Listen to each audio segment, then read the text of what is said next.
My name is Victor Nguyen. I'm swimming with Laps for Life. So this month I'm swimming 31 kilometres over 31 days to help raise awareness and help prevent youth suicide.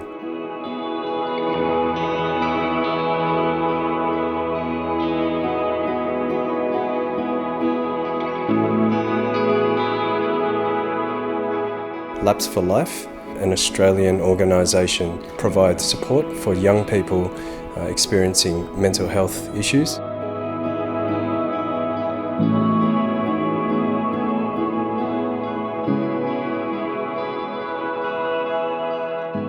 Taking on a physical challenge that pushes me beyond my limits is a small sacrifice if it makes an impact.